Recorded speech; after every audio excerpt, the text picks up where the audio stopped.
Boa noite. Boa noite, povo de Deus. Bom, quando os irmãos ofertarem no nosso curso e tal, aí a gente vai arrumar um microfone de lapela melhor do que esse aqui.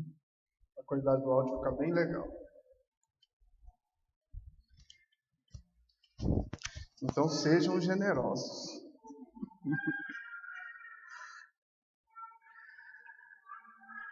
Sejam bem-vindos mais uma vez. E, como diz um senhor que eu conheço, vamos trabalhar. Mateus capítulo 1.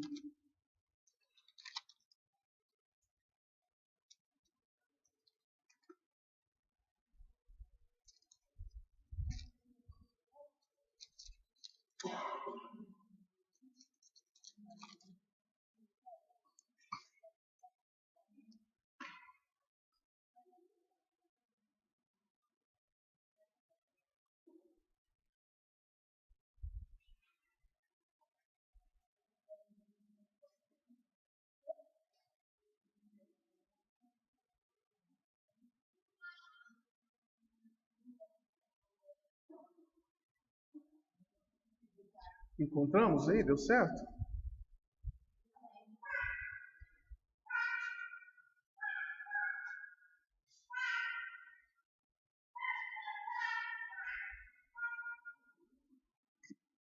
Então, nós já vimos aqui a base, né, que é Jesus, filho de Davi, filho de Abraão, né?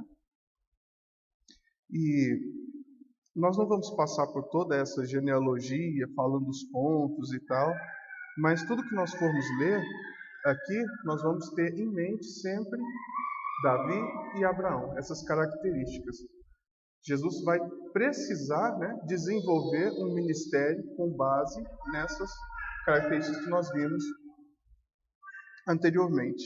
Então vamos começar aí a partir do verso 18.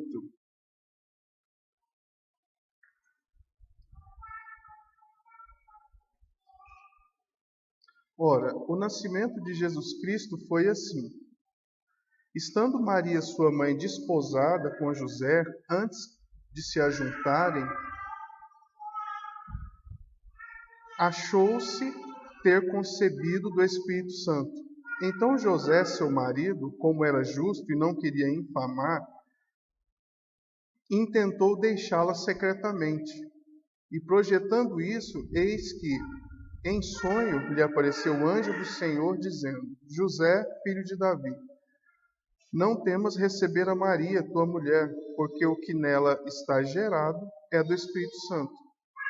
E ela dará à luz a um filho, e lhe porás o nome de Jesus, porque ele salvará o seu povo dos seus pecados.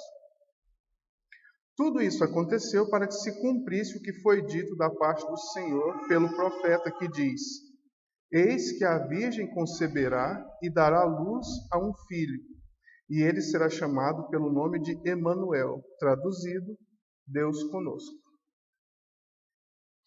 Esses textos estão em Isaías.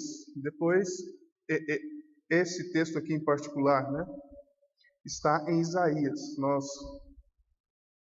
Depois nós vamos nos atentar mais a isso, ou é só procurar, está escrito exatamente igual, é isso. A virgem conceberá, e está escrito exatamente como está aqui.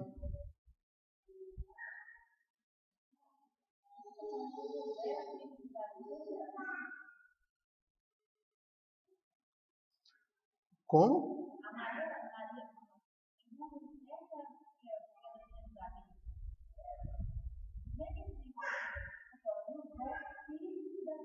Sim. Pode ser o quê? Não, mas é ele mesmo. Só porque a linhagem não é a linhagem direta. Quando a gente não pensa na linhagem direta.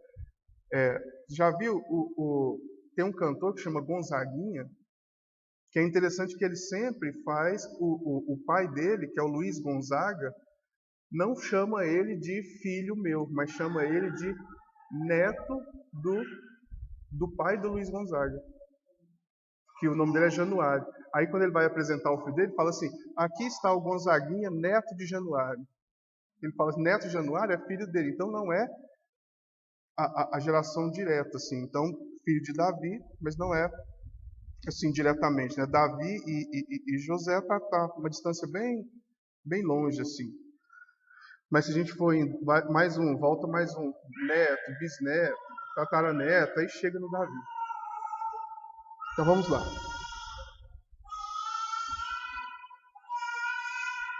E José, despertando do sonho, fez como o anjo do Senhor lhe ordenara e recebeu a sua mulher. E não a conheceu até o dia que deu à luz a seu filho. Que deu à luz seu filho, o primogênito, e pôs-lhe o nome de Jesus. Tranquilo, irmãos? Tranquilo até aí? Ótimo. 2. E tendo nascido Jesus em Belém da Judéia, no tempo do rei Herodes, eis que os magos vieram do Oriente a Jerusalém e perguntaram: onde está aquele que é nascido rei dos judeus? Porque vimos uma estrela no Oriente e viemos adorá-lo. O rei Herodes, ouvindo isso, perturbou-se, e toda Jerusalém com ele. E congregados todos os príncipes, sacerdotes e escribas do povo, perguntou-lhes onde havia de nascer o Cristo.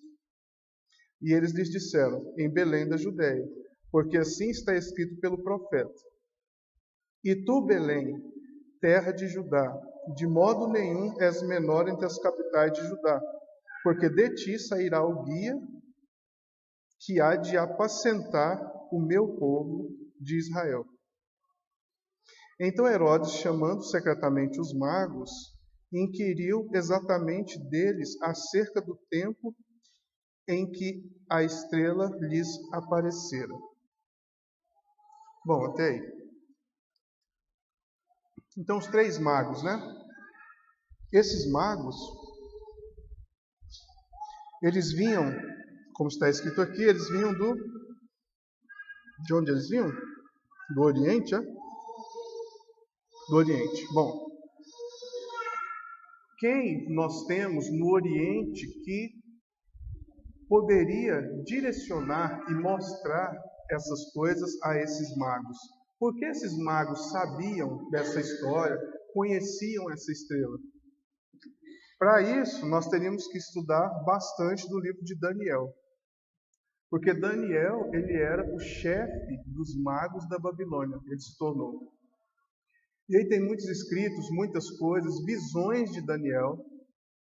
A visão de Daniel, onde um homem se achega, onde um homem é levado ao ancião de dias, né? Ao ancião de dias é Deus, Deus Pai. Então tá lá. Então assim, como nós falamos, será um estudo vida, né? Para a gente ter noção e caminharmos assim, um pouco rápido, pontuando algumas coisas. Então, muito provavelmente esses magos aqui, eles sabiam de Cristo e dessa estrela por causa de Daniel e as suas visões. E esse aqui, ó. E tu, Belém, terra de Judá, de modo nenhum és menor entre as capitais de Judá. Isso também está no Velho Testamento, isso está em Isaías também. Nós estamos correndo um pouco, porque o nosso cronograma já ficou bem defasado, sabe? Nós já atrasamos bastante, mas o importante não é atrasar ou adiantar, o importante é nós entendermos principalmente o que é mais necessário para nós. Vamos lá, continuando então. E o ritmo desse livro de Mateus será esse mesmo. Nós vamos ler ponto por ponto, versículo por versículo, vamos ler tudo bonitinho, como os irmãos devem fazer a partir do livro de Romanos. Pegar o livro de Romanos e ir lendo tudo bonitinho, tudo bem claro.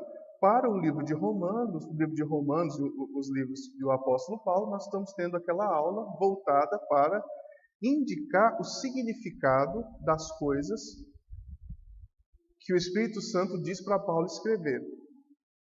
Aqui nós estamos indicando apenas um quesito, que é filho de Abraão, filho de Davi. E lá nós estamos sendo um pouco mais para que os irmãos possam ler. Se os irmãos não lerem, muito do que nós falamos vai se perdendo até não lembrar mais nada.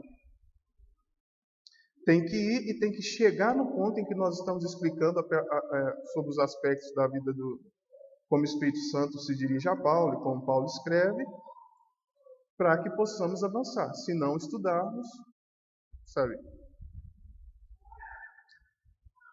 Então, essa nossa aula não tem nada a ver com aquela aula que a gente aprende na escola. Aquela aula assim, vou tirar uma nota, e aí eu vou aprender, o que me disser eu vou aprender e tá bom. Não tem nada a ver assim, os irmãos não foram forçados, né? Os irmãos não terão aqueles benefícios sociais, né, e tal, como um diploma, como uma coisa que vai elevá-los ante a sociedade e tal. Então, assim, o intuito desse nosso curso é que nós possamos crescer de verdade, aprendendo profundamente o que Deus tem a nos dizer. Amém? O intuito é esse, não de nós, terminei o curso, que bom, ouvi um pouco sobre as palavras de Paulo ou de Jesus e tal. Continuando então, verso 8. E enviando-os a Belém, disse: Ide e perguntai diligentemente pelo menino. E quando o achardes, participai-mo, para que eu também vá e o adore. E tendo eles ouvido o rei, partiram, e eis que a estrela que tinham visto no oriente ia diante deles, até que, chegando, se deteve sobre o lugar onde estava o menino. E vendo eles a estrela, alegraram-se com muito júbilo. E entrando na casa, acharam o menino com Maria, sua mãe, e prostrando-se o adoraram, abrindo seus tesouros, e lhe ofertaram dádivas, ouro, incenso e mirra. E sendo por divina revelação avisados em sonho, para que não voltasse para junto de Herodes, partiram para a sua terra por outro caminho. Tranquilo, né? Amém? Eu faço. Continuando então. E tendo ele se retirado, eis que o anjo do Senhor apareceu a José em sonhos, dizendo: Levanta-te, toma o menino e sua mãe e foge para o Egito. E demora-te lá até que eu te diga, porque Herodes há de procurar o menino para o matar. E levantando-se ele, tomou o menino e sua mãe de noite e foi para o Egito. E esteve lá até a morte de Herodes, para que se cumprisse o que foi dito por parte do Senhor pelo seu profeta, que diz: Do Egito chamei meu filho. Então Herodes, vendo que tinha sido iludido pelos magos, irritou-se muito e mandou matar todos os meninos que haviam em Belém e em todos os seus contornos, de 2 anos para baixo, segundo o tempo que diligentemente inquirida dos magos. Então se cumpriu o que foi dito pelo profeta Jeremias, que diz: Em Ramá se ouviu uma voz, lamentação, choro e grande pranto. Era Raquel chorando os seus filhos e não querendo ser consolada, porque já não existiam. Raquel é quem? Lembra quem é Raquel? Raquel é uma prima que eu tenho. Oi?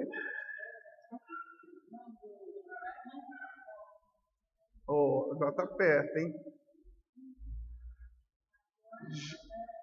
Raquel era mãe de José, mãe de um José também.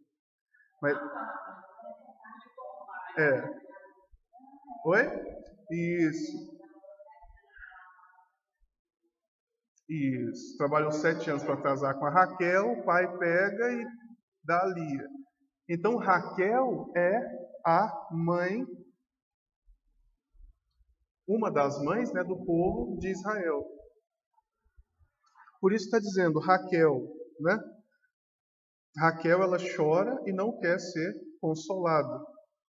Então, ouve-se uma voz em Ramá. Então, isso que Jeremias diz. Então, observação. Geralmente, quando a gente vê, a gente tem aquela imagem de que quando os magos chegam, né, aquele estábulo, aquela manjedoura, né, tem uma criancinha ali, um bebezinho, né? Mas o que nós acabamos de ver é que essa criança já não era um bebezinho. Ele já tinha aproximadamente 2 anos de idade, né? Nós vimos aí agora, não foi? O que o Herodes faz? O Herodes pega e fala assim, mata todas as crianças de 2 anos abaixo. Por que 2 anos abaixo? Né? Os reis saíram de lá, de onde eles estavam, foram até Jesus, chegaram em Herodes, perguntaram, foram até Jesus, voltaram para casa e Herodes esperando eles voltarem. Aí depois Herodes vai atrás da criança, não acha, e aí ele manda matar as crianças de 2 anos abaixo. Então, quando os reis chegam lá, o bebê já está engatinhando ou até andando, vamos colocar assim.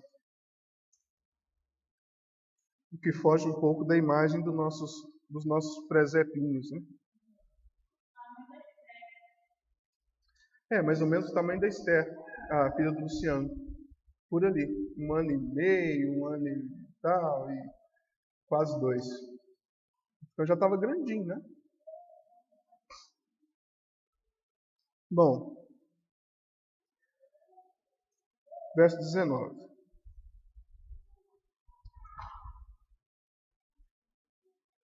Morto, porém, Herodes, eis que o anjo do Senhor apareceu num sonho a José no Egito, dizendo: Levanta-te, toma o menino e a sua mãe e vai para a terra de Israel, porque já estão mortos que procuravam a morte do menino. Então ele se levantou e tomou o menino e sua mãe e foi para a terra de Israel. E ouvindo que Arquelau reinava na Judéia em lugar de Herodes, seu pai, receou ir para lá, mas avisado em sonhos por divina revelação, foi para as regiões da Galiléia. E chegou e habitou numa cidade chamada Nazaré, para que se cumprisse o que fora dito pelos profetas. Ele será chamado Nazareno. Observe, irmãos, o cuidado que existe aqui do Espírito Santo de mostrar cada ponto. Lembra que nós falamos lá na questão do apóstolo Paulo, que quando ele fala de Cristo, ele está sempre referindo ao Velho Testamento, sempre. O Espírito Santo aqui também está mostrando, revelando para as pessoas que Cristo é aquela pessoa que eles estavam esperando, que nele estavam se cumprindo todas as coisas que foram ditas no Velho Testamento. E o livro de Mateus é um cumprimento dessas coisas até o seu fim. Continuando. Bom, antes de continuar, o livro de Mateus ele tem uma coisa interessante. Todas as lições do livro de Mateus estão dadas até a metade do livro de Mateus. Depois, como um bom professor faz, da metade para frente, o Espírito Santo apenas repete as lições de forma um pouco mais profunda. Então, se nós estudarmos a metade do livro de Mateus, a outra metade é só ler tranquilo que vai dar muito certo.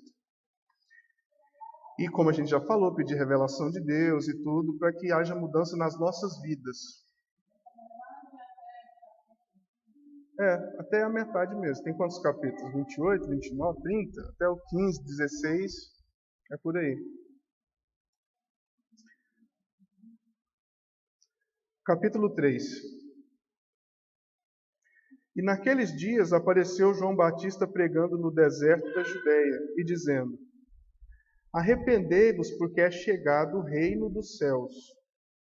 Porque este é o anunciado pelo profeta Isaías, que diz: Vós que clama no deserto, preparai o caminho do Senhor, endireitai as suas veredas. E este João tinha vestes de pelos de camelo e um cinto de couro em torno dos seus lombos, e alimentava-se de gafanhotos e de mel silvestre. Então ia ter com ele em Jerusalém e toda a Judéia e toda a província adjacente ao Jordão. E eram batizados por ele no rio Jordão, confessando os seus pecados. E vendo ele muitos dos fariseus e saduceus que vinham ao seu batismo, dizia-lhes: Raça de víbora, quem vos ensinou a fugir da ira futura? Produzi, pois, frutos dignos de arrependimento, e não presumais de vós mesmos, dizendo: Temos por pai Abraão, porque eu vos digo que mesmo destas pedras Deus pode suscitar filhos a Abraão. E também agora está posto o machado à raiz das árvores. Toda árvore, pois, que não produz bom fruto, é cortada e lançada no fogo.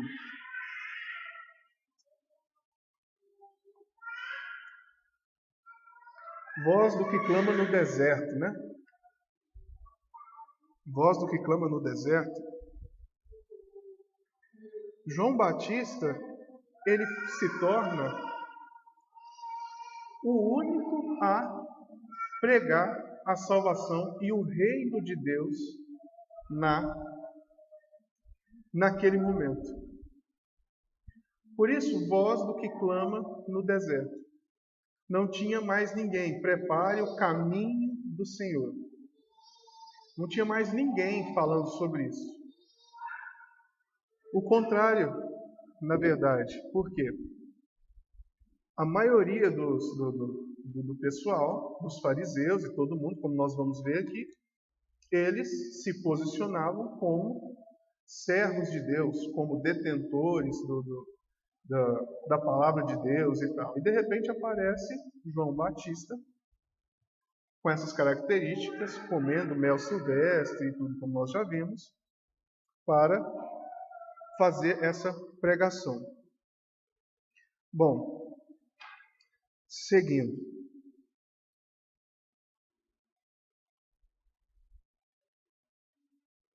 Olha, e não presumais de vós mesmos, dizendo: Temos por pai Abraão.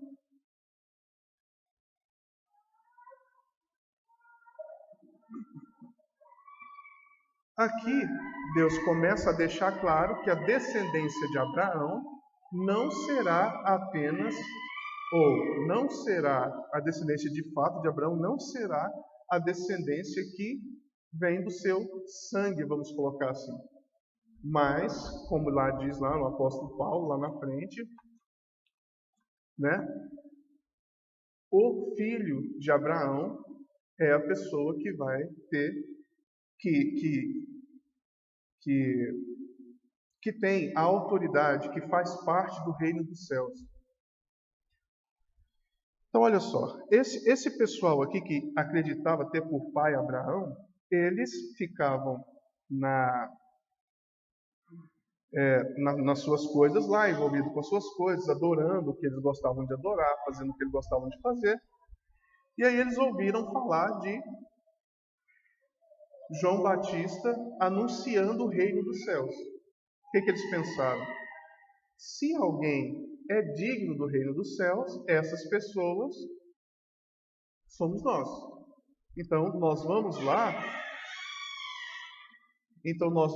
para que possamos ser batizados e fazermos parte desse reino dos céus. E aí vai acontecer aqui, ó. Verso 7, né? E vendo ele muitos dos fariseus e saduceus que vinham ao seu batismo, dizia-lhes: Raça de víboras, quem vos ensinou a fugir da ira futura? Produzi, pois, frutos dignos de arrependimento, e não presumais de vós mesmos, dizendo: Temos por pai Abraão. Porque eu digo que, mesmo destas pedras, Deus pode suscitar filhos a Abraão. E agora também está posto o machado na raiz das árvores, e toda árvore que não produz bom fruto será cortada e lançada no fogo. Nós vamos ver isso acontecendo mais profundamente quando Jesus amaldiçoa uma figueira lá na frente. Tem uma figueira lá toda cheia de folhas e tal, e de repente Deus fala, olha, não tem frutos, então que seque. E isso representava a nação de Israel. Então, desde já, quando ele fala com essas classes aqui, João Batista falando com essa classe de pessoas que eram os saduceus e os fariseus, ele já está falando sobre isso. O Espírito Santo já está dando um toque para eles, olha, presta atenção, porque vai dar tudo errado. Ou vocês produzem frutos de arrependimento, ou não vai funcionar. Será lançado no fogo. Isso, gente, vai se aprimorar, essa visão vai se alargar até chegar ao final do livro de Mateus. Não só o livro de Mateus. Então, hoje, se nós não produzirmos frutos de arrependimento, nós, aqui agora, se nós acreditarmos que somos salvos pela graça, e essa graça que está sendo vendida aí, e que somos filhos de Abraão e tal, sem frutos de arrependimento, né? Vai dar errado. Verso 11. E eu, em verdade, vos batizo com água para o arrependimento, mas aquele que vem após mim é mais poderoso que eu, não sou digno de levar suas sandálias. Ele vos batizará com o Espírito Santo e com fogo. Olha, em sua mão tem a pá, e limpará a sua eira, e recolherá no celeiro o seu trigo, e queimará a palha no fogo, que nunca se apagará. Então, João Batista está dizendo qual será um grande resumo do ministério de Jesus Cristo. E é isso aqui. Ele tem uma pá na mão e ele vai fazer esse trabalho aqui. Está resumido. Todo o Novo Testamento agora está resumido nesse versículo 12.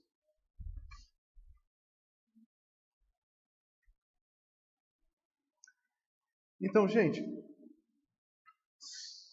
Deus abrindo os nossos olhos para entendermos sobre sermos filhos de Deus, sobre frutos do arrependimento, frutos de arrependimento, sobre Jesus Cristo é o Senhor, sobre frutificarmos, sobre em sua mão ele tem uma pá e ele limpa a sua eira, nós já entendemos o Evangelho inteiro.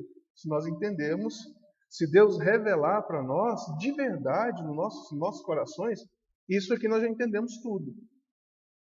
O resto é só consequência, é só explicação disso que nós estamos lendo aqui. Vamos lá. Então veio Jesus da Galiléia ter com João, junto do Jordão, para ser batizado por ele. Mas João opunha-se, dizendo: Eu careço de ser batizado por ti, e vens tu a mim? Jesus, porém, respondendo, disse-lhe: Deixa por agora, porque assim nos convém cumprir toda a justiça. Então ele o permitiu. E sendo Jesus batizado, saiu logo da água, e eis que se abriram os céus, e viu o Espírito de Deus descendo como pomba e vindo sobre ele. E eis que uma voz dos céus dizia: Este é o meu Filho amado, em quem me comprazo.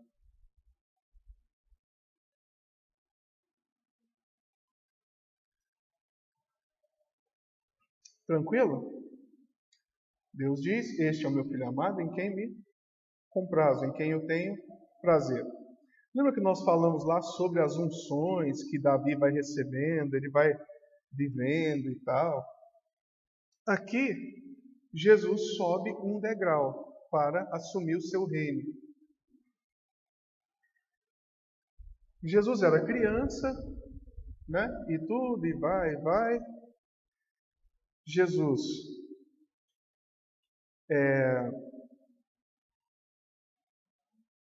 Oi?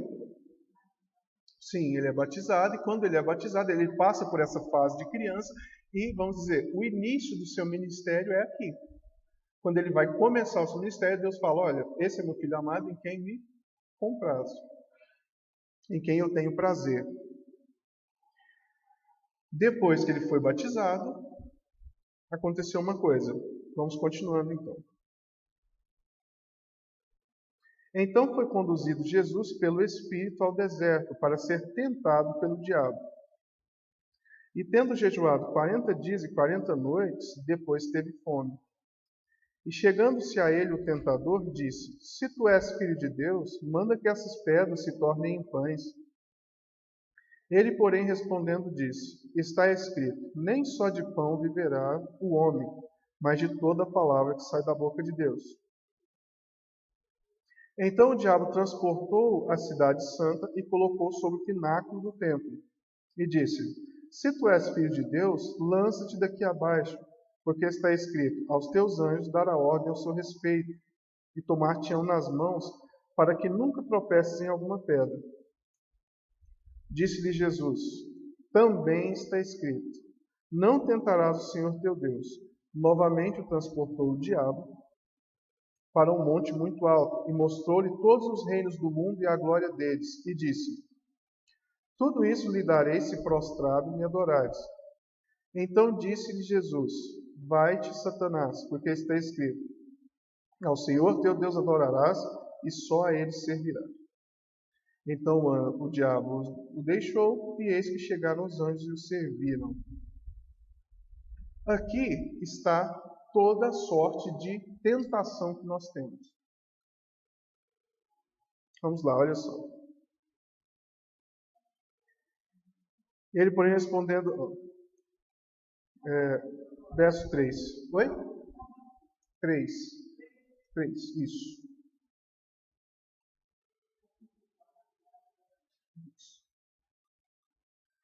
E chegando-se a ele o tentador, disse: Se tu és filho de Deus, manda que essas pedras se tornem em pães. Aqui, gente, está falando da coisa mais simples que nós temos, de necessidades mais necessárias. Ó, gostou? Necessidades mais carnais, vamos colocar assim. Aqui está falando de comida. Se tu és filho de Deus, faça com que essas pedras se tornem em pão. Muitas vezes nós somos pegos nessa primeira pergunta que o diabo faz para nós. Porque ele faz a mesma pergunta para nós, né? Acaso, se você é filho de Deus, por que você não tem isso? Por que você não... Tarará.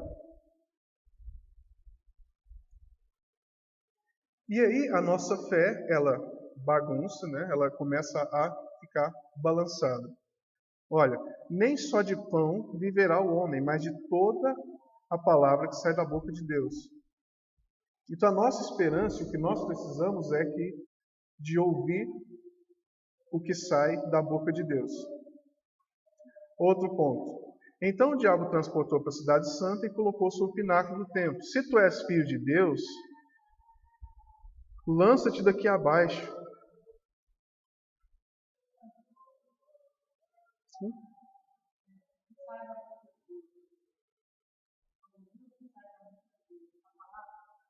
Sim.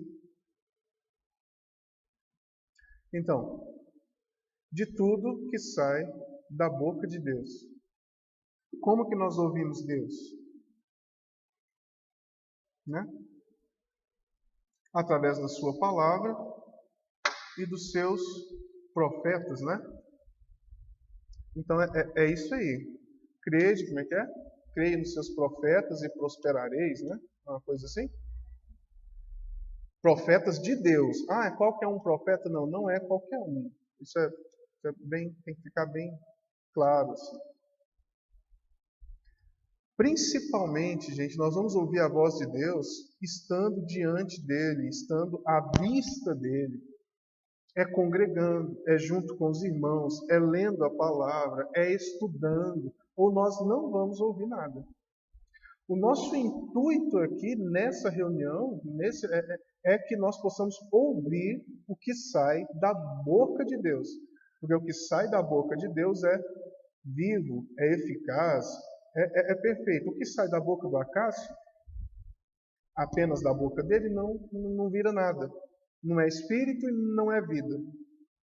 O que sai da boca de Deus é espírito e é vida. Se nós conseguirmos ouvir, se nós buscarmos a Deus com sinceridade, como a gente já falou em outras reuniões, se nós primeiramente começarmos a falar a verdade, nós teremos condições de ouvir a verdade. Se eu não falo a verdade, se eu minto para mim mesmo todo o tempo, eu não ouvirei a verdade. Eu ouvirei o que eu quero ouvir, porque eu decidi mentir para mim mesmo. Algum dia a gente pode tratar disso de forma mais séria, essa questão de mentira.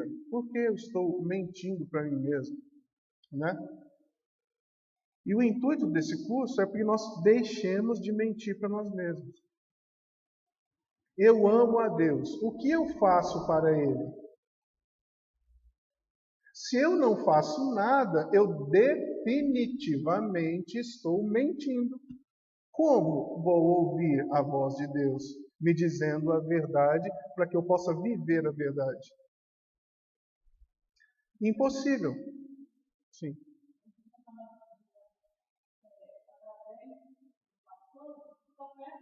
Sim.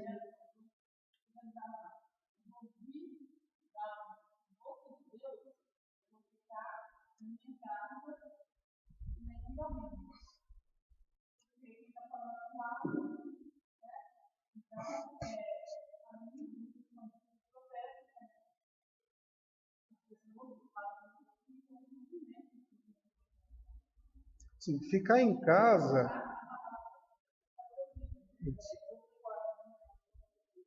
Ficar em casa para ouvir Deus é mentira de novo.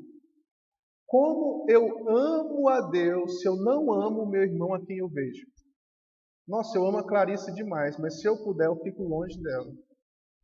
Ué, como eu amo a Deus e não amo o meu irmão a quem eu vejo? Então, se eu não amo o meu irmão a quem eu vejo e não tenho desejo de estar próximo, às vezes nem do meu marido, nem do meu filho, eu acho horrível estar próximo deles, como eu vou dizer que amo a Deus?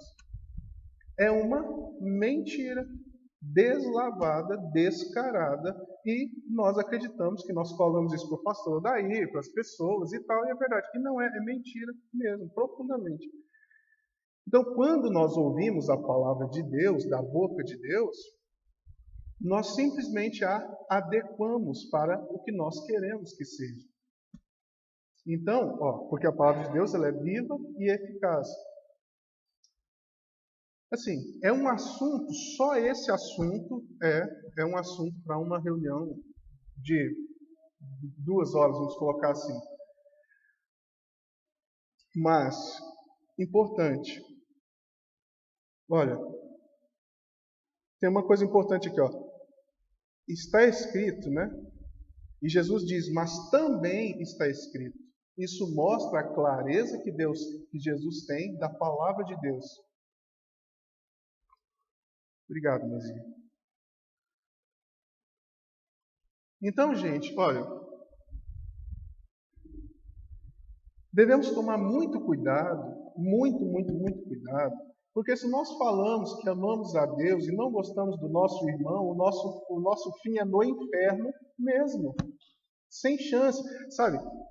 Então, o intuito desse curso é, em nome de Jesus, que nós comecemos... Gente, se nós conseguirmos falar a verdade até o final desse curso, vai ser ótimo, vai ser bênção. Sabe? Porque eu consigo falar a verdade e eu consigo ouvir a verdade, porque Deus me fala. E quando Deus me fala, eu não posso mentir a partir da verdade que Ele me falou. Lembra uma vez eu estava falando aqui com os irmãos e falei que um dia Deus me disse: olha, Cássio, você é completamente ignorante. Você é burro demais. O que eu posso fazer? O que eu devia fazer?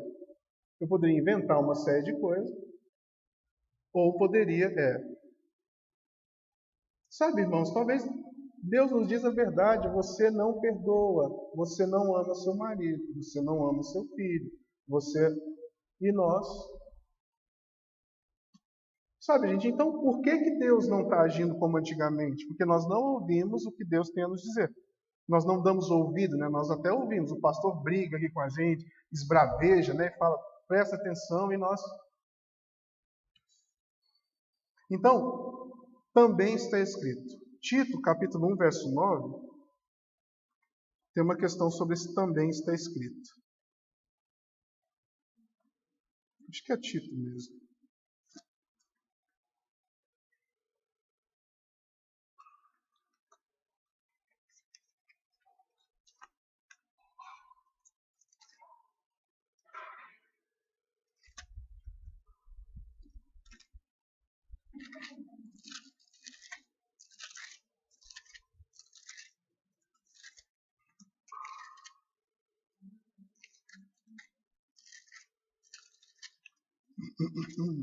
Tito, cadê você, Tito?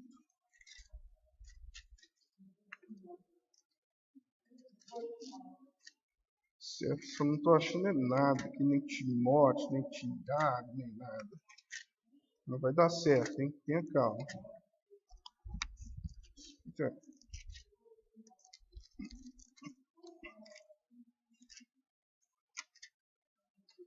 Gente, Timóteo, capítulo 1, verso 9, acho que é isso mesmo, deixa eu ver.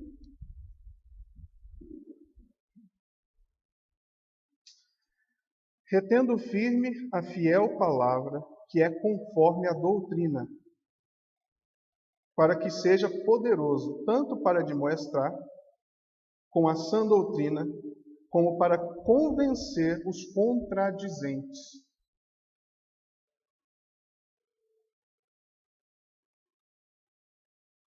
Porque há muitos desordenados, faladores, vãos e enganadores, principalmente os da circuncisão. Bom, até aí. Eu queria voltar um pouquinho na questão de... sim. Então, por que Jesus é tão hábil em dizer também está escrito? Ele sabe o que está escrito. Ele tem interesse em revelar às pessoas o que está escrito. Se ele não soubesse, ou no nosso caso, né, lá diz como nós devemos fazer. Como nós devemos fazer? Sermos hábeis na palavra de Deus, conhecermos a palavra de Deus e, se necessário, convencer os contradizentes. Chega alguém com uma coisa contra você e você consegue convencê-lo, porque lá fala que nós nos tornamos poderosos. E aí, irmãos, nós não temos poder, muitas vezes, nem para converter nosso menino de 3 anos de idade. Para dizer para ele o que tem que ser feito. Ele olha para a gente e não vê autoridade na nossa cara. Sabe? Porque nós mentimos para a criança, mentimos para o filho, mentimos para o pai, mentimos para Deus, mentimos no emprego, mentimos. E isso não fica assim. Nós nunca seremos poderosos mentindo.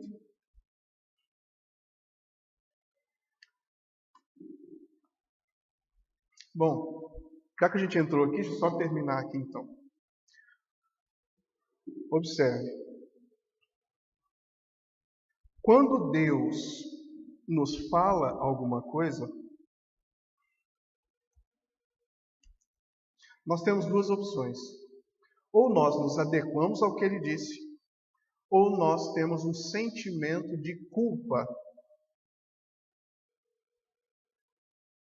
Bom, esse sentimento de culpa é uma tensão. O que é uma tensão? Tensão é uma coisa que precisa ser resolvida. Observe isso na vida dos irmãos. Tensão é uma coisa que precisa ser resolvida. Bom, Deus me disse algo. Eu não adequei, gerou uma culpa. E a culpa gera uma tensão. Eu preciso resolver isso. Quando eu preciso resolver essa questão, eu tenho dois direcionamentos. Ou eu posso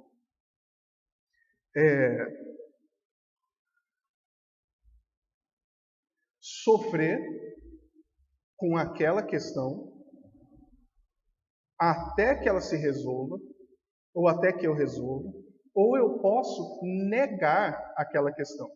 Eu posso fazer isso. Eu posso negar. Bom, Deus, estamos falando exclusivamente desse verso aqui, do que Deus fala. Nós vivemos do que Deus nos fala. E nós teremos vida a partir disso, senão não teremos. Bom,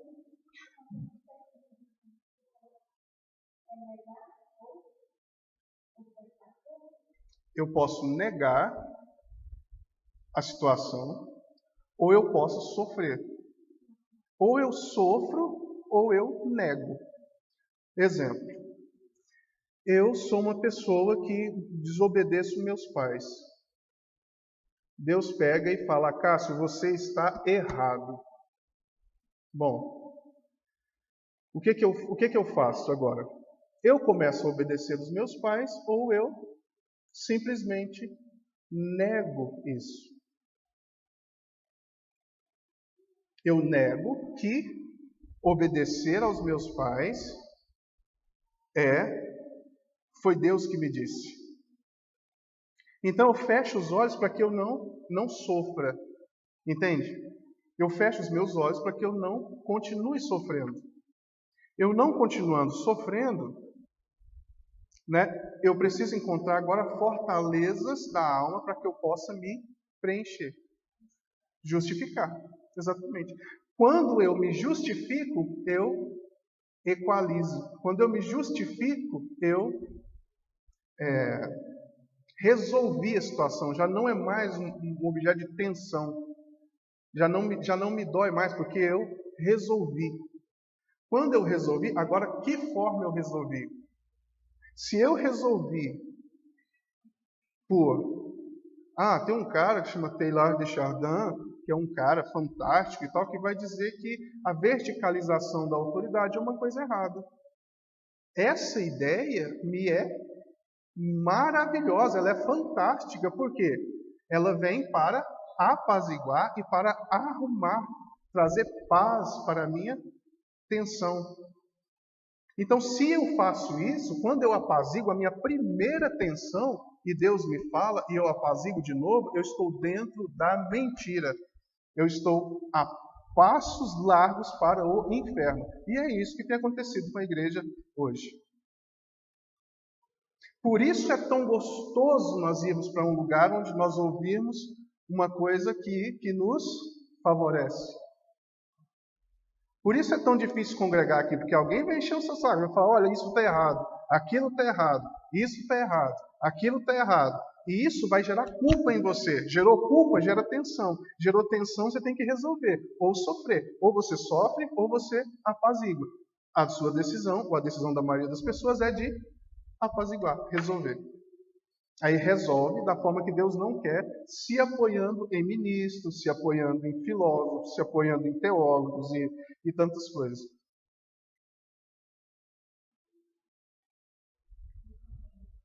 Oi?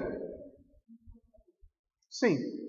Você sofre até você resolver. Mas como você decide não sofrer, o que você faz? Você não quer sofrer.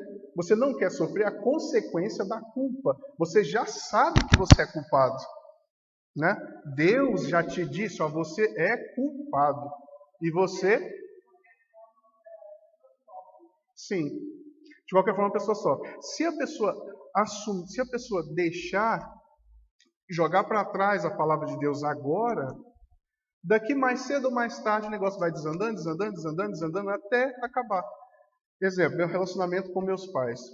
Se eu me posiciono com centenas de pessoas que eu conheço que diz que a verticalização da autoridade é uma coisa ultrapassada, eu vou viver. Eu nunca desfrutarei dos meus pais, nem meus pais de mim. Serei triste, serei acabado.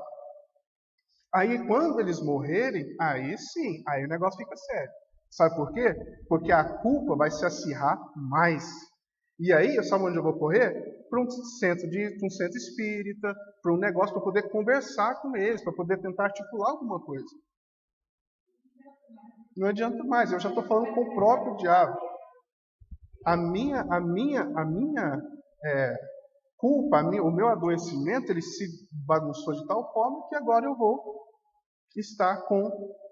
conversar com qualquer pessoa, qualquer coisa que possa apaziguar. Eu não quero saber se é verdade, eu só quero que apazigue a minha culpa, que apazigue a minha tensão, a tensão horrível que eu vivo. Gente, isso é muito, muito sério. Alguma coisa assim. Tem muito livro, tem muita coisa. Sim. Tudo mentira, porque você já entrou na mentira, aí você vai entrar cada vez mais.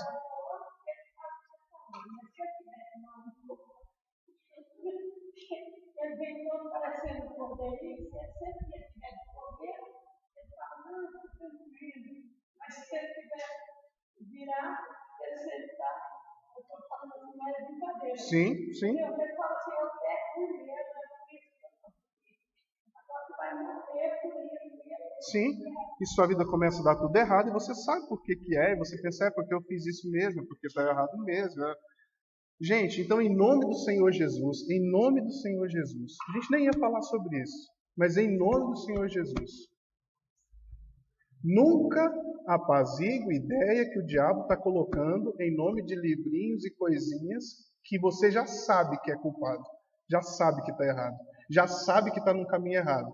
Quando o pastor fala que, irmãos, tal coisa, você sente a culpa na hora e você busca apaziguá-la na hora, achando um vídeo na internet, alguma coisa, ou simplesmente fecha os olhos para não ver o que está acontecendo. Aí você odeia que toque naquele assunto, perdão, nossa, começou aquele assunto, dízimo, nossa, Deus.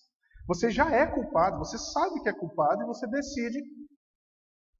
Sabe, então é fácil. Irmãos, tem gente que chega em mim, na Clarice, nas pessoas, no pastor, e já chega culpadíssimo para poder dar explicações. Olha, pastora, eu quero dizer que eu sou uma pessoa, e começa com as discussões. Sabe, você olha e vê, você já sabe que está errado, eu não tenho que te falar nada. E eu, no caso a Cássio, não serei a pessoa que vai apaziguar o seu problema. Eu vou falar, tudo bem, porque eu sei que você já está mentindo. Como ouvir a voz de Deus? Como falar com Deus de verdade? Ferrou, né? Não vai falar com Deus. Por isso Deus fala, entra no seu quarto, tal. Gente, a nossa prova lá, vou pausar aqui. Tá, não, só continuar. Não sei onde nós paramos.